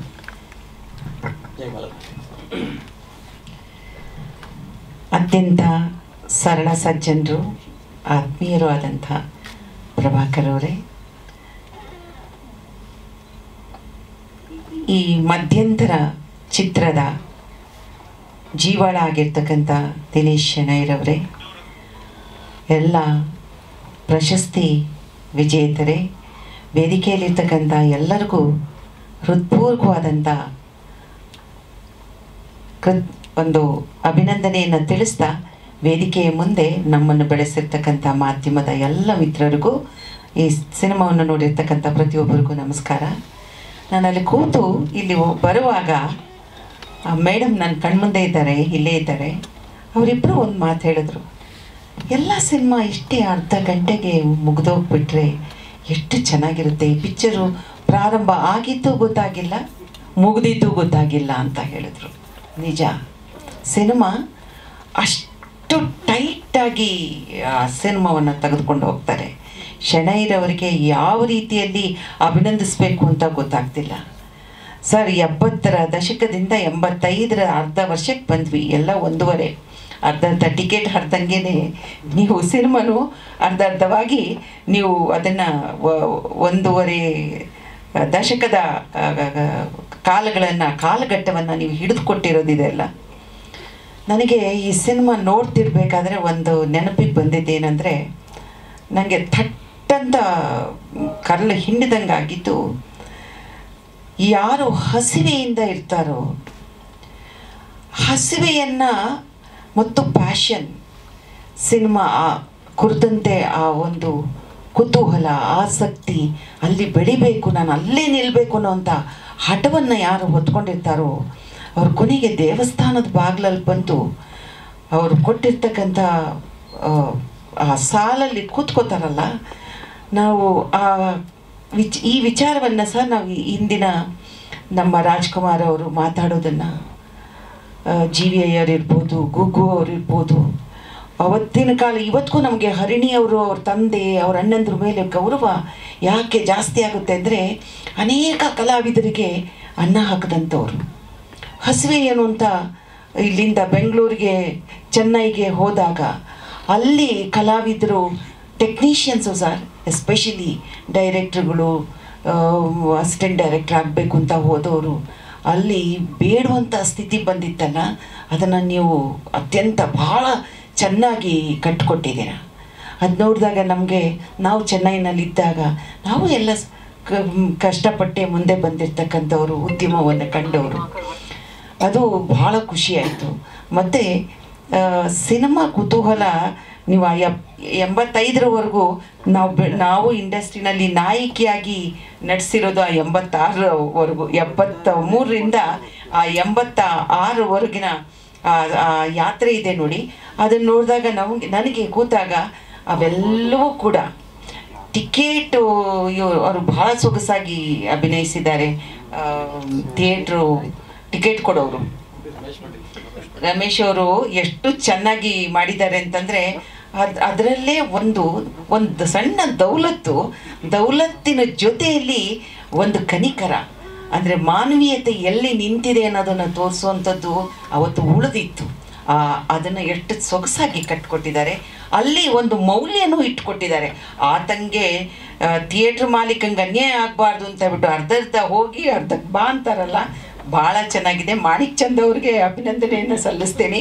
ನಿಮಗೆ ಆ ರೀತಿಯಾದಂಥ ಒಂದು ಸಬ್ಜೆಕ್ಟಿನ ಒಂದು ಸಣ್ಣ ಭಾಗವನ್ನು ತಿಳಿಸಿ ಇಷ್ಟು ದೊಡ್ಡ ಒಂದು ಶಾರ್ಟ್ ಫಿಲಮ್ 91ನಲ್ಲಿ ಸ್ಥಾಪನೆ ಆಗಿರ್ತಕ್ಕಂಥದ್ದು ಈ ಪ್ರಶಸ್ತಿ. ಅಂದರೆ ತಾವು ನಮಗೆ ಕರ್ನಾಟಕಕ್ಕೆ ಗೌರವವನ್ನು ತಂದುಕೊಟ್ಟಿದ್ದೀರಾ ಸರ್. ಇದು ಬಹಳ ದೊಡ್ಡ ಗೌರವವನ್ನು ತಂದುಕೊಟ್ಟಿದ್ದೀರಾ. ಕರ್ನಾಟಕ ಹೆಮ್ಮೆ ಪಡುವಂಥ ವಿಚಾರ. ಸ್ವರ್ಣಕಮಲ ಬಂದಿರತಕ್ಕಂಥದ್ದು. ಮತ್ತು ಸಿನಿಮಾ ಅಂತಂದರೆ ನೋಡಿದ್ರೆ ಇನ್ನರ್ಧ ಗಂಟೆ, ನಾನು ಸಾರಿಗೆ ಬಂದ ತಕ್ಷಣ ಹೇಳಿದೆ, ಸರ್ ಇದನ್ನು ತಾವು ನೋಡಲೇಬೇಕು, ನೋಡಿ ಸಿನಿಮಾ ಅಂದರೆ ಏನು ಅನ್ನೋದು ಮತ್ತು ಸಿನಿಮಾ ಆಸಕ್ತಿ ಅಂದರೆ ಏನು ಅನ್ನೋದನ್ನು ಸರಳವಾಗಿ ಅವರ ಭಾಷೆಗಳಲ್ಲಿ ಆ ಕಲಾವಿದರು, ಒಬ್ಬರು ನೀನಾಸಂ ಹುಡುಗ, ಇನ್ನೊಬ್ಬರು ರಂಗಶಂಕರದ ಹುಡುಗರು, ಅವರಿಬ್ಬರು ಅಭಿನಯಿಸಿರ್ತಕ್ಕಂಥದ್ದನ್ನು ಖಂಡಿತವಾಗ್ಲೂ ಮರೀಲಿಕ್ಕೆ ಸಾಧ್ಯವಿಲ್ಲ. ಸೊಗಸಾಗಿ ಸಿನಿಮಾವನ್ನು ಮಾಡಿದ್ದೀರಾ. ರಿಸರ್ಚ್ ಓರಿಯೆಂಟೆಡ್ಡು ಸಿನಿಮಾ ಮಾಡಬೇಕು ಅನ್ನೋದನ್ನು ತಾವು ಇವತ್ತು ನಮಗೆ ತೋರಿಸ್ಕೊಟ್ಟಿದ್ದೀರಾ. ಶಾರ್ಟ್ ಫಿಲ್ಮ್ ಮಾಡೋದು ಅಷ್ಟು ಸುಲಭ ಅಲ್ಲ. ಶಾರ್ಟ್ ಫಿಲ್ಮ್ಗೆ ಅರ್ಧ ಗಂಟೆಯಲ್ಲಿ ನೀವು ಏನು ಮಾಡಬೇಕು ಅನ್ನೋದನ್ನು ನೀವು ಅಷ್ಟು ಅಚ್ಚುಕಟ್ಟಾಗಿ ಮಾಡಿಕೊಟ್ಟಿದ್ದೀರಾ. ನಾನು ಅದನ್ನೇ ಸುರೇಶ್ ಅರಸ್ ಅವ್ರಿಗೆ ಹೇಳಿದೆ, ನಾನು ಪ್ರತಿ ವರ್ಷ ಪ್ರಶಸ್ತಿಗಳು ಬಂದಾಗ ನಾನು ಒಂದು 20-25 ಪ್ರಶಸ್ತಿ, ರಾಷ್ಟ್ರ ಪ್ರಶಸ್ತಿ ತಮಗೆ ಬಂದಿದೆ ಅಂತ ನಾನು ಅಂದ್ಕೊಂಡಿದ್ದೀನಿ ಅಂತ. ಬಹುಶಃ ನನಗದು ಏನಾಗೋದು ಅಂದರೆ, ಬೇರೆ ಬೇರೆ ಭಾಷಾ ಚಿತ್ರಗಳು. ಐ ಥಿಂಕ್ ಆಗ ಸಾರ್ ಹೇಳಿದ್ರು, ಇಲ್ಲ 27 ವರ್ಷದ ನಂತರ ನನಗೆ ಈಗಲೇ ಅಮ್ಮ ಬಂದಿರೋದು ಅಂದರು ರಾಷ್ಟ್ರ ಪ್ರಶಸ್ತಿ. ಅದು ಸ್ಟೇಟ್ ಅವಾರ್ಡ್ಗಳು ಬರೋದೆಲ್ಲ ಅವರಿಗೆ ಕಾಮನ್ ಆಗೋಗ್ಬಿಟ್ಟಿದೆ. ಬಟ್ ನ್ಯಾಷನಲ್ ಅವಾರ್ಡ್ ಬಂದಿದ್ದು, sir you deserve it sir, ಎಷ್ಟು ಸೊಗಸಾಗಿ ಮಾಡಿದ್ದೀರಾ. ಅಡಪವ್ರನ್ನೂ ಕೂಡ ಇಲ್ಲಿ ನಾನು ನೆನೆಸ್ಕೊಳ್ತೇನೆ, ಪ್ರತಿ ತಂಡಗಳನ್ನು ನಾನು ನೆನೆಸ್ಕೊಳ್ತೇನೆ. ಈ ಸಂದರ್ಭದಲ್ಲಿ ನನಗೆ ಒಂದು ರೀತಿ ಭಾಳ ಖುಷಿ ಆಗ್ತಿದೆ ಪ್ರಭಾಕರ್ ಸರ್ ಇಲ್ಲಿ ಬಂದಿರೋದು. ಸರ್, ತಾವು ಸಾಹೇಬ್ರಿಗೆ ಒಂದು ಮಾತನ್ನು ನಾನು ಇಲ್ಲಿ ಹೇಳಲಿಕ್ಕೆ ಇಷ್ಟಪಡ್ತೀನಿ, ತಾವು ಹೇಳಬೇಕು. ರಾಷ್ಟ್ರ ಪ್ರಶಸ್ತಿ ಬಂದ ಚಿತ್ರಗಳಿಗೆ ಈಗ 25 ಲಕ್ಷ ಇಲ್ಲಿ ಪ್ರಶಸ್ತಿಯನ್ನು ಕೊಟ್ಟರೆ, ಪ್ರಶಸ್ತಿ ಮೊತ್ತ ಕೊಟ್ಟರೆ, ಒಂದು ಪ್ರೋತ್ಸಾಹಧನವಾಗಿ ಯಾರು ರಾಷ್ಟ್ರ ಪ್ರಶಸ್ತಿಯನ್ನು ತರ್ತಾರೆ ಅವರಿಗೆ 15 ಲಕ್ಷವನ್ನು ಕೊಡ್ತಾಯಿದ್ರು ಸರ್ ಕರ್ನಾಟಕದಲ್ಲಿ ಸರ್. ಅದನ್ನು ಸಾಹೇಬ್ರೇ ಇದ್ದಾಗ ಕೊಟ್ಟಿದ್ದು ಸರ್. ಏಕಾಏಕಿ ಏನಾಯಿತು ಅಂತ ಗೊತ್ತಿಲ್ಲ, ಅದನ್ನು ಸ್ಟಾಪ್ ಮಾಡಿದ್ದಾರೆ. ದಯವಿಟ್ಟು ಕನ್ನಡದ ಕೀರ್ತಿಯನ್ನು ಇಷ್ಟೊಂದು ಎತ್ತರಕ್ಕೆ ತಂದಿರ್ತಕ್ಕಂಥವ್ರಿಗೆ ಆ ಪ್ರೋತ್ಸಾಹದ ಒಂದು ಮೊತ್ತವನ್ನು ಕೊಡಿಸುವಂಥ ಕೆಲಸವನ್ನು ಮಾಡಬೇಕು ಸರ್. ಅದು ನಿಜವಾಗ್ಲೂ ಯಾಕೆ ನಿಲ್ಲಿಸಿದ್ರು ಗೊತ್ತಿಲ್ಲ ಕಾರಣ, ಆದರೆ ಅದನ್ನು ಬರೋ ಹಾಗೆ ಮಾಡಿ ಸರ್ ಪ್ಲೀಸ್. ಒಂದು ಎರಡನೇದು, ಇಲ್ಲಿ ಈ ಜಾಗ ಸರಿ ಇಲ್ಲ, ಆದರೆ ತಾವು ಸಿಕ್ಕಿರೋದೇ ನಮಗೆ ದೊಡ್ಡದು ವಿಚಾರ. ಆದ್ದರಿಂದ ತಮಗೆ ಇನ್ನೊಂದು ವಿಚಾರವನ್ನು ಉದ್ಯಮದ ಪರವಾಗಿ ಹೇಳ್ತೀನಿ. ಮಕ್ಕಳ ಚಿತ್ರಕ್ಕೆ 4 ಚಿತ್ರಕ್ಕೆ 25 ಲಕ್ಷದ ಹಾಗೆ ಹಣ ಕೊಡ್ತಾರೆ ಸರ್. ಅದು C ಸರ್ಟಿಫಿಕೇಟನ್ನು ಹೊಂದಿದಾಗ ಚಿಲ್ಡ್ರನ್ ಮಾತ್ರ ನೋಡುವಂಥದ್ದು ಸರ್. ಇದಕ್ಕಿದ್ದ ಹಾಗೆ ಈ ಕೋವಿಡ್ ಬಂದ ನಂತರ ಕೋವಿಡಿಂದ ಇಂಥ ಅತ್ಯುತ್ತಮವಾದ ಒಂದು ಸಿನಿಮಾ ಬರಲಿಕ್ಕೆ ಸಾಧ್ಯವಾಯಿತು. ಕೋವಿಡಿಂದ ಮಕ್ಕಳ ಸಿನಿಮಾಗೆ ಒಂದು ಸ್ಟಾಪ್ ಮಾಡಿಬಿಟ್ಟಿದ್ದಾರೆ ಸರ್. ಅದರಿಂದ ಅದನ್ನೊಂಚೂರು ತಾವು ಸಾಹೇಬ್ರಿಗೆ ಹೇಳಿಬಿಟ್ಟು, ಈ ಮಕ್ಕಳ ಸಿನಿಮಾಗಳಿಗೆ ಶಾಲೆಗಳಿಗೆ ಮಕ್ಕಳು ಬರಲ್ಲ ಸರ್, ಇದು ಸಿನಿಮಾಗೆ ಬರಲ್ಲ ಸರ್. ಬರ್ತಾರೆ, ಶಾಲೆ ಪ್ರಾರಂಭ ಇದು ರಜೆ ಇರುತ್ತಲ್ಲ ಸರ್, ರಜೆ ಮುಗಿದ ತಕ್ಷಣವೇ ಶಾಲೆ ಪ್ರಾರಂಭ ಆಗುತ್ತಲ್ಲ June 2, ಅಷ್ಟೊತ್ತಿಗೆ ಮಕ್ಕಳುಗಳು ಎಲ್ಲರೂ ಕೂಡ ಶಾಲೆಗೆ ಹೊರಟೋಗ್ತಾರೆ. ವರ್ಷಕ್ಕೆ 4 ಸಿನಿಮಾ ದಯವಿಟ್ಟು ತೋರಿಸಿ ಸರ್. 4 ಸಿನಿಮಾ ಯೋಗ್ಯ ಸಿನಿಮಾ. ಮತ್ತೆ ರೀಸೆನ್ಸಾರ್ ಬೇಕಾದರೆ, ಸೆನ್ಸಾರ್ ಅಲ್ಲ, ಒಂದು ಕಮಿಟಿ ಮಾಡಿ ಅದನ್ನು ತೋರ್ಸೋಕ್ಕೆ ಯೋಗ್ಯನ ಶಾಲೆಯಲ್ಲಿ ಅಂತ ತಾವು ನಿರ್ಧಾರ ಮಾಡಿಕೊಂಡು ಆ ಮಕ್ಕಳುಗಳಿಗೆ ಸಿನಿಮಾ ತೋರಿಸೋ ಹಾಗೆ ಮಾಡಿ ಸರ್. ಯಾಕೆಂದರೆ ನಿರ್ಮಾಣ ಮಾಡಬೇಕು ಅಂತ ಹೇಳಿಬಿಟ್ಟೆ ಇವತ್ತಿನ ದಿನ ಇಷ್ಟೆಲ್ಲ ಮಕ್ಕಳ ಸಿನಿಮಾ ಬಂದರೆ ಮಕ್ಕಳ ಮನರಂಜನೆ ಜೊತೆಗೆ ಮನೋವಿಕಾಸ ಆಗಲಿಕ್ಕೆ ಸಾಧ್ಯ ಅನ್ನುವಂಥ ನಿಟ್ಟಿನಲ್ಲಿ ಇದನ್ನು ಪ್ರೋತ್ಸಾಹ ಕೊಟ್ಟಿರೋದು. ಅದನ್ನು ನಿಲ್ಲಿಸಬಾರ್ದು ಸರ್. ತಾವು ಅದನ್ನೊಂದು ಮಾಡೋ ಹಾಗೆ 4 ಚಿತ್ರಕ್ಕೆ ಮಾಡಿಸೋ ಹಾಗೆ ಮಾಡಬೇಕು. ಹಾಗೆ ಚಿತ್ರೋತ್ಸವ ನಮ್ಮಲ್ಲಿ ನಿಂತು ಹೋಗ್ಬಿಟ್ಟಿದೆ ಸರ್. ಈ ನೋಡಿ ಸರ್, ಇದನ್ನು ನಾನು ತಮಗೆ ಯಾಕೆ ಹೇಳ್ತೀನಿ ಅಂತಂದರೆ, ಇಂಟರ್ನ್ಯಾಷನಲ್ಲು ಚಿಲ್ಡ್ರನ್ ಫಿಲ್ಮ್ ಇತ್ತಲ್ಲ ಸರ್, ಮಕ್ಕಳ ಚಲನಚಿತ್ರೋತ್ಸವ. ಮಕ್ಕಳ ಚಲನಚಿತ್ರೋತ್ಸವವನ್ನು ಮಾಡಬೇಕು ಅಂತಲೇ ಅಡಿಗಲ್ಲಿ ಹಾಕಿರೋದು ಆಗ ರಾಜೀವ್ ಗಾಂಧಿಯವರು. ಅದು ಸ್ಟಾಪ್ ಆಯಿತು. ಅದನ್ನು ಹೈದರಾಬಾದಿಗೆ ಎತ್ಕೊಂಡೋದ್ರು. ಹೈದರಾಬಾದ್ನಲ್ಲಿ ಇರ್ತಕ್ಕಂಥ ಆ ಚಿತ್ರೋತ್ಸವ ಮಾಡೋದನ್ನು ಸ್ಟಾಪ್ ಮಾಡಿಬಿಟ್ರು ಸರ್. ಅದು ಸ್ಟಾಪ್ ಮಾಡಿರೋದ್ರಿಂದ ನಮ್ಮಲ್ಲಿರ್ತಕ್ಕಂಥ ಎಷ್ಟು ಮಕ್ಕಳ ಸಿನಿಮಾ ಮಾಡಿರ್ತಕ್ಕಂಥ ನಿರ್ಮಾಪಕರಿಗೆ ಅನ್ಯಾಯ ಆಗಿದೆ ಸರ್. ದಯವಿಟ್ಟು ಚಿತ್ರೋತ್ಸವವನ್ನು ಅಕಾಡೆಮಿ ನಿರ್ವಹಿಸುವ ಹಾಗೆ ಮಾಡಿ ಸರ್. ದಯವಿಟ್ಟು ಅದು ಮಕ್ಕಳ ಚಿತ್ರೋತ್ಸವವನ್ನು ಅಕಾಡೆಮಿ ಮಾಡೋ ಹಾಗೆ ಮಾಡಿ ಸರ್. ತಮ್ಮಲ್ಲಿ ಈ 3 ಬೇಡಿಕೆಯನ್ನು ಕೊಡ್ತೀನಿ. ಯಾಕೆಂದರೆ ನಿಮ್ಮ ಕೈಯಲ್ಲಿ ಸಾಧ್ಯ, ನೀವು ಯಾವತ್ತೂ ಕೂಡ ಸಾಧ್ಯ ಆಗೋದನ್ನು ತಾವು, ನನಗೆ ಗೊತ್ತು ನಿಮ್ಮ ಶಕ್ತಿ ಏನು ಅಂತ, ತಾವು ಅದನ್ನು ಮಾಡಬೇಕು ಅಂತ ತಮ್ಮಲ್ಲಿ ಮನವಿ ಮಾಡ್ಕೊಳ್ತೇನೆ ಸರ್. ಮತ್ತೊಮ್ಮೆ ಶೆಣೈರವರಿಗೆ ಅಭಿನಂದನೆಯನ್ನು ಹೇಳ್ತಾ ಸರ್, ನಿಮಗೆ ಪ್ರೊಡ್ಯೂಸರು ಏನು ನಿಮ್ಗೇನೇನು ಹುಡ್ಕುವಂಥದ್ದೇನಿಲ್ಲ, ಪ್ರೊಡ್ಯೂಸರ್ ನಿಮ್ಮನ್ನು ಹುಡ್ಕೊಂಡು ಬರ್ತಾರೆ, ಖಂಡಿತವಾಗ್ಲೂ ಬರ್ತಾರೆ. ಯಾಕೆಂದರೆ ಈ ಸಿನಿಮಾದ ಪೊಟೆನ್ಶಾಲಿಟಿಯನ್ನು ನೋಡಿದಾಗ ಮತ್ತು ನೀವು ಕೆಲಸ ಮಾಡಿರ್ತಕ್ಕಂಥ ರೀತಿಯನ್ನು ನೋಡಿದಾಗ ನೀವು ಈ ಪ್ರೊಡ್ಯೂಸರು ಭಾಳ ಬೇಗದಲ್ಲೇ ನಿಮ್ಮನ್ನು ಕರೆದು ಮಾತಾಡಿಸ್ತಾರೆ ಸರ್. ನಮಸ್ಕಾರ. Thank you ma'am. ನಾನು ಸುಮಿತಾ ಪ್ರವೀಣ್ ಅಂತ. ಈ ರೀಸೆಂಟಾಗಿ ನಾನು ನಿಮ್ಮನ್ನು ಮೀಟ್ ಮಾಡಿದ್ದೆ ಟೈಕೊಂಡೋಗಲ್ ಮಕ್ಕಳ ಚಿತ್ರ. ಅದು ನಾನು ತುಂಬ ಸತಿ CM ಸರ್ ಹತ್ರ ಓಡಾಡಿದೆ, ಲೆಟರ್ ಸಹ ಕೊಟ್ಟೆ. ನನ್ನೊಂದು ಮಕ್ಕಳ ಚಿತ್ರನ ಸ್ಕೂಲ್ಗಳಲ್ಲಿ ಪ್ರದರ್ಶನ ಮಾಡಬೇಕು ಅಂತ, ನನಗೆ ಆಗಲಿಲ್ಲ. ಈಗ ಅದನ್ನು ವಿಷಯ ಒಂದು ಹೇಳಿದ್ರಿಂದ ಸರ್ ಅಂತ ನನ್ನದು ಒಂದು ರಿಕ್ವೆಸ್ಟ್ ಇದೆ. ದಯವಿಟ್ಟು ಇದೊಂದು ಹೆಣ್ಣುಮಕ್ಕಳ ಸ್ವಯಂ ರಕ್ಷಣೆ ಬಗ್ಗೆ ತೆಗೆದಿರುವಂಥ ಚಿತ್ರ. ಇದು ಹೆಣ್ಮಕ್ಳಿಗೆ ಎಜುಕೇಷನ್ ಜೊತೆಗೆ ಅದನ್ನು ಇಂಪಾರ್ಟೆಂಟ್ ಇದೆ ಅಂತ ನಾನು ತುಂಬ ಸತಿ ಓಡಾಡಿದೆ CM ಸರ್ ಹತ್ರ. ಅಟ್ಲೀಸ್ಟ್ ಒಂದು ಅದಕ್ಕೆ ಟ್ಯಾಕ್ಸ್ ಇರಬೇಕು ಅಥವಾ ಸ್ಕೂಲ್ಗೆ ತೋರಿಸ್ಲಿಕ್ಕೆ ತುಂಬ ಸತಿ ಓಡಾಡಿದೆ. ಮತ್ತು ಇವ್ರು ಎಜುಕೇಷನ್ ಮಿನಿಸ್ಟರ್ ಸರ್ ಹತ್ರ 2-3 ಸತಿ ಹೋದೆ. ಇದೊಂದು ನನಗೆ ಸಿ ಸರ್ಟಿಫಿಕೇಟ್ ಮಕ್ಕಳ ಚಿತ್ರ ಸರ್, ದಯವಿಟ್ಟು ಒಂದು ಸ್ಕೂಲ್ಗೆ ತೋರಿಸ್ಲಿಕ್ಕೆ ಒಂದು ಅವಕಾಶ ಮಾಡಿಕೊಡಿ. ನಾನು ನಮ್ಮ ಒಂದು 3 ಸ್ಕೂಲ್ಗಿಂತ ಜಾಸ್ತಿ ಓಡಾಡಿ ಟೀಸರ್ ಎಲ್ಲ ತೋರಿಸಿದೆ, ಆದರೆ ಮಕ್ಕಳು ಥಿಯೇಟರ್ಗೆ ಬರಲಿಲ್ಲ ಸರ್. 4 ಗಂಟೆ ಶೋ ಕೊಟ್ಟಿದ್ದು, ನನಗೆ ಮಾರ್ನಿಂಗ್ ಶೋ ಕೊಡ್ತಿದ್ರು. ಮಾರ್ನಿಂಗ್ ಶೋನಲ್ಲಿ ಯಾರು ಮಕ್ಕಳು ಬರಲ್ಲ ಅಂತ. ದಯವಿಟ್ಟು ನನ್ನ ಕಡೆಯಿಂದನೂ ಒಂದು ರಿಕ್ವೆಸ್ಟ್, ಅದು ನಂದು ಒಂದು ಕೈಕೊಂಡೋಗಲ್ಲ ಅಂತ ಹೆಣ್ಮಕ್ಳ ಚಿತ್ರ, ಇದಕ್ಕೊಂದು ಅವಕಾಶ ಮಾಡಿಕೊಡಿ ಅಂತ ತಮ್ಮಲ್ಲಿ ಕಡೆ ಕೇಳ್ತೀನಿ. Thank you madam. Thank you Jayamala madam. ತುಂಬ ಬ್ಯುಸಿ ಸ್ಕೆಡ್ಯೂಲ್ ಇದ್ದರೂ ಕೂಡ ಬಿಡುವು ಮಾಡಿಕೊಂಡು ಮಾನ್ಯ ಮುಖ್ಯಮಂತ್ರಿಗಳ ಮಾಧ್ಯಮ ಸಲಹೆಗಾರರಾದ ಶ್ರೀ KV ಪ್ರಭಾಕರ್ ಸರ್ ಬಂದಿದ್ದಾರೆ. ತುಂಬ ಹೃದಯ ಸ್ವಾಗತ ಕೋರ್ತಾ ನಿಮ್ಮ 2 ಹಿತನುಡಿಗಳು ಬೇಕಾಗಿತ್ತು ಸರ್. ಪಿಕ್ಚರ್ ಇದಾದಮೇಲೆ ಬಿಡುವು ಇದ್ದರೆ ಅಕಸ್ಮಾತ್ ನೋಡ್ಬೋದು, ಇಲ್ಲ ನಿಮಗೆ ಸಪ್ರೇಟಾಗಿ ವ್ಯವಸ್ಥೆ ಮಾಡ್ತೀವಿ. ನಿಮ್ಮ ಮಾತು ಸರ್. ಎಲ್ಲರಿಗೂ ನಮಸ್ಕಾರ. ನಿನ್ನೆ ನನ್ನ ಆತ್ಮೀಯ ಮಿತ್ರರಾದ ಸದಾಶಿವ ಶೆಣೆ ಅವರು ಫೋನ್ ಮಾಡಿದರು, ನಾಳೆ ಒಂದು ಮಧ್ಯಂತರ ಸಿನಿಮಾದ ಒಂದು ಕಾರ್ಯಕ್ರಮ ಇದೆ, ಬರಬೇಕು ಅಂತ. ನಾನು ನಿಜವಾಗ್ಲೂ ಸಿನಿಮಾ ನೋಡೋದು ಮಿಸ್ ಮಾಡಿಕೊಂಡೆ. ಯಾಕೆಂದರೆ ಮೇಡಮ್ ಅವರು ಈಗ ತಾನೇ ಚಿತ್ರದ ಕಥೆಯನ್ನು ನನಗೆ ಹೇಳಿದರು. ಖಂಡಿತ ಈ ಸಿನಿಮಾ ನೋಡಬೇಕು ಅಂತ ನನಗೂ ಕೂಡ ಅನಿಸಿದೆ. ಈ ನಾನ್ ಫ್ಯೂಚರ್ ವಿಭಾಗದಲ್ಲಿ ನೀಡುವಂತಹ ಮೊದಲನೇ ಪ್ರಶಸ್ತಿ, ಅದರಲ್ಲೂ ಈ ಸತಿ ಕನ್ನಡ ಸಿನಿಮಾಗೆ ಸಿಕ್ಕಿರೋದು ಅತ್ಯಂತ ಹೆಮ್ಮೆಯ ಸಂಗತಿ. ಇದಕ್ಕಾಗಿ ನಾನು ಚಿತ್ರದ ನಿರ್ದೇಶಕರಾದ ಶೆಣೆಯವರಿಗೆ ಮತ್ತು ಅವರ ಇಡೀ ತಂಡಕ್ಕೆ ನಾನು ಅಭಿನಂದನೆಗಳನ್ನು ಸಲ್ಲಿಸೋದಕ್ಕೆ ಇಷ್ಟಪಡ್ತೇನೆ. ಜೊತೆಗೆ ಸ್ವರ್ಣಕಮಲ ಪ್ರಶಸ್ತಿಯನ್ನು ಕೂಡ ಗಳಿಸಿರೋದು ಕನ್ನಡದ ಚಿತ್ರೋದ್ಯಮದ ಘನತೆಯನ್ನು ರಾಷ್ಟ್ರ ಮಟ್ಟದಲ್ಲಿ ಎತ್ತಿ ಹಿಡಿದಿದೆ ಅಂತ ನಾನು ಹೇಳೋದಕ್ಕೆ ಇಷ್ಟಪಡ್ತೇನೆ. ಮತ್ತೊಮ್ಮೆ ಚಿತ್ರದ ತಂಡಕ್ಕೆ ನಾನು ಅಭಿನಂದನೆಗಳನ್ನ ಹೇಳೋಕ್ಕೆ ಇಷ್ಟಪಡ್ತೇನೆ. ಚಿತ್ರದ ಕಥೆಯನ್ನು ಸಂಕ್ಷಿಪ್ತವಾಗಿ ಮೇಡಮ್ ಅವರು ಹೇಳೋದು, ಸಾಮಾನ್ಯವಾಗಿ ಕಿರುಚಿತ್ರ ಅಂತಂದರೆ ಎಲ್ಲರೂ ಮೂಗು ಮುರಿತಾರೆ, ಏನೋ ಒಂದು ಸಂದೇಶ ಕೊಡೋಕ್ಕೆ ಕಿರುಚಿತ್ರ ಮಾಡಿದ್ದಾರೆ, ಯಾಕಪ್ಪ ನೋಡಬೇಕು ಅಂತ. ಆದರೆ ಈ ಸ್ಟೋರಿಯನ್ನು ಕೇಳಿದ ಮೇಲೆ ನಿಜವಾಗ್ಲೂ ಕೂಡ ಎಲ್ಲರೂ ನೋಡಬೇಕಾದಂಥ ಚಿತ್ರ ಅಂತ ಅನಿಸ್ತಾ ಇದೆ. ಮೇಡಮ್ ಅವ್ರು ಹೇಳೋದು, ಅರ್ಧ ಗಂಟೆಯಲ್ಲಿ ಆಗುವಂಥ ಸಿನಿಮಾಗಳನ್ನು ತಯಾರು ಮಾಡಿದ್ರೆ ಒಳ್ಳೆಯದು ಅಂತ. ಇದು ಭಾಳ ಕಷ್ಟದ ಕೆಲಸ ಅಂತ ನಾನಾದರೂ ಭಾವಿಸ್ತೇನೆ. ಜೊತೆಗೆ ಮೇಡಮ್ ಅವರು ಒಂದು 3 ಬೇಡಿಕೆಗಳನ್ನು ಇಟ್ಟಿದ್ದಾರೆ. ನಿಜವಾಗಲೂ ಕೂಡ ಅದು ಅರ್ಹವಾದ ಬೇಡಿಕೆಗಳನ್ನೇ. ಅದು ಯಾವ ಕಾರಣಕ್ಕೋಸ್ಕರ ನಿಂತೋಯ್ತು ಅಂತ ನನಗೂ ಗೊತ್ತಿಲ್ಲ, ಮಾಹಿತಿ ಇಲ್ಲ.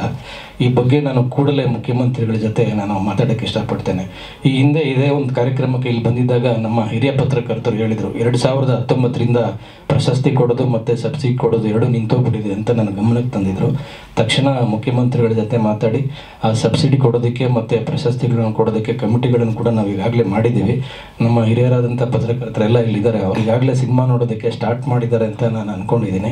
2019ರಿಂದ 2023ವರೆಗೆ ಯಾವ್ಯಾವುದು ಪ್ರಶಸ್ತಿಗಳು ನಿಂತೋಗಿದ್ದಾವೆ ಮತ್ತು ಯಾವ್ಯಾವ ಸಬ್ಸಿಡಿ ನಿಂತಿದೆ ಅವೆಲ್ಲವನ್ನು ಕೂಡ ಶೀಘ್ರದಲ್ಲೇ ಕೊಡುವಂಥ ವ್ಯವಸ್ಥೆ ಆಗುತ್ತೆ ಅಂತ ನಾನು ಈ ಸಂದರ್ಭದಲ್ಲಿ ಹೇಳೋಕ್ಕೆ ಇಷ್ಟಪಡ್ತೇನೆ. ನಿಜವಾಗ್ಲೂ ಕೂಡ ಸಮಾಜಕ್ಕೆ ಒಂದು ಒಳ್ಳೆಯ ಸಂದೇಶ ಕೊಡುವಂಥ ಮಕ್ಕಳ ಚಿತ್ರಗಳನ್ನು ಮಕ್ಕಳಿಗೆ ತೋರಿಸ್ಬೇಕು. ನಾನು ಪ್ರೈಮರಿ ಸ್ಕೂಲಲ್ಲಿದ್ದಾಗ ಮಕ್ಕಳ ರಾಜ್ಯ ಅಂತ ಒಂದು ಸಿನಿಮಾ ಬಂದಿತ್ತು. ನಮ್ಮ ಹಿರಿಯ ನಟ ಉಮೇಶ್ ಅವರ ಚಿತ್ರದಲ್ಲಿ ಪಾತ್ರ ಮಾಡಿದ್ರು. ನಮ್ಮನ್ನು ಥಿಯೇಟ್ರ್ ಕರ್ಕೊಂಡೋಗಿ ತೋರಿಸ್ತಿದ್ರು. ಯಾವುದಾದ್ರು ಒಳ್ಳೆ ಚಿತ್ರ ಬಂದಾಗ ಪರಿಪಾಠ ಇತ್ತು, ಅದು ಕೂಡ ಯಾಕೆ ನಿಂತೋಯ್ತು ಅಂತ ಮಾಹಿತಿ ಇಲ್ಲ. ಈ ಎಲ್ಲ ವಿಚಾರಗಳ ಬಗ್ಗೆ ಕೂಡಲೇ ನಾನು ಮುಖ್ಯಮಂತ್ರಿಗಳ ಜೊತೆ ಮಾತಾಡ್ತೇನೆ. ಜೊತೆಗೆ ಸ್ಥಗಿತಗೊಂಡಿರುವಂಥ ಕಾರ್ಯಕ್ರಮಗಳು ಮತ್ತು ಪ್ರಶಸ್ತಿ ವಿಚಾರದಲ್ಲಿ ನಗದು ಕೊಡುವಂಥ ವಿಷಯನೂ ಕೂಡ ಮೇಡಮ್ ಅವರು ಹೇಳಿದ್ದಾರೆ. ಅದನ್ನು ಮತ್ತೆ ಪುನರಾರಂಭ ಮಾಡೋದಕ್ಕೆ ನನ್ನ ಕೈಲಾದಂಥ ಪ್ರಾಮಾಣಿಕವಾದಂಥ ಪ್ರಯತ್ನವನ್ನು ನಾನು ಮಾಡ್ತೀನಿ ಅಂತೇಳಿ ಇಡೀ ಚಿತ್ರತಂಡಕ್ಕೆ ನಾನು ಮತ್ತೊಮ್ಮೆ ಅಭಿನಂದಿಸಿ ನನ್ನ ಮಾತುಗಳನ್ನು ಮುಗಿಸ್ತೇನೆ. ನಮಸ್ಕಾರ.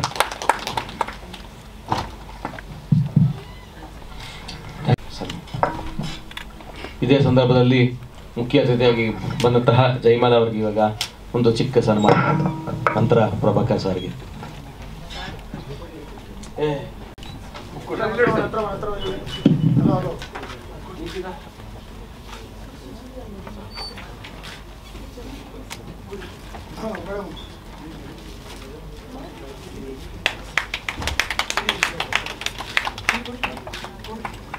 Nice, sir. Thank you. Sir, Dinesh sir.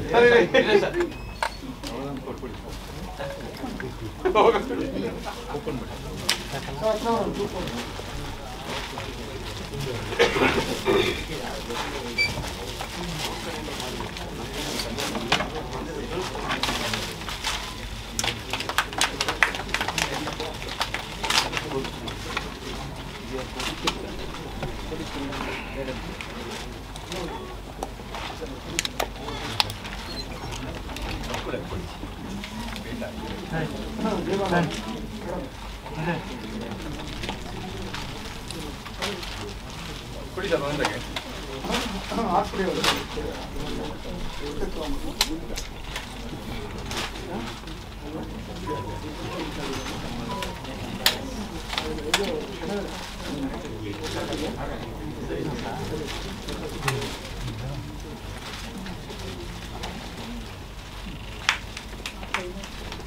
ಸ್ವಲ್ಪ ಫ್ಲಾಶ್ ಡೌನ್ ಮಾಡಿ ಸರ್ ಸ್ಟಿಲ್ಲು.